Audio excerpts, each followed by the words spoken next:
নমস্কাৰ আপোনালোক সকলোকে আমাৰ এডিআৰই জিকেলৈ স্বাগতম জনাইছোঁ।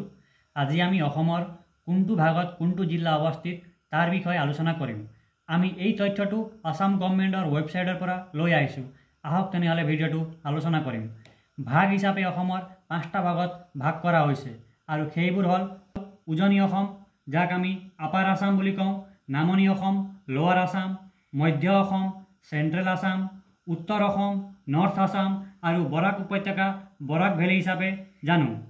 উজনি অসমৰ 9টা ডিষ্ট্ৰিক্টত ভাগ কৰা হৈছে আৰু সেই ডিষ্ট্ৰিক্টসমূহ হ'ল তিনিচুকীয়া, ডিব্ৰুগড়, ধেমাজি, চৰাইদেউ, শিৱসাগৰ, মাজুলী, লখিমপুৰ, গোলাঘাট আৰু যোৰহাট।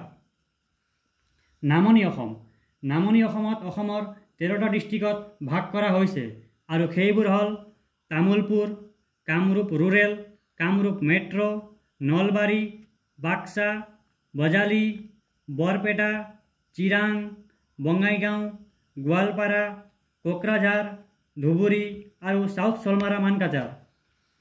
মধ্য অসমত অসমৰ 6টা ডিষ্ট্ৰিক্টত ভাগ কৰা হৈছে আৰু সেইসমূহ হ'ল নগাঁও, মৰিগাঁও, ইষ্ট কাৰ্বি আলং, হোজাই, ৱেষ্ট কাৰ্বি আলং আৰু ডিমা হাছাও ডিষ্ট্ৰিক্ট।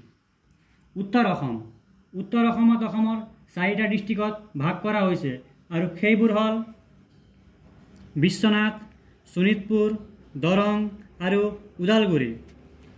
আৰু আমাৰ শেষৰটো হ'ল বৰাক উপত্যকাক অসমৰ 3টা ডিষ্ট্ৰিক্টত ভাগ কৰা হৈছে আৰু সেইবোৰ হ'ল কাছাৰ, হাইলাকান্দি আৰু কৰিমগঞ্জ ডিষ্ট্ৰিক্ট।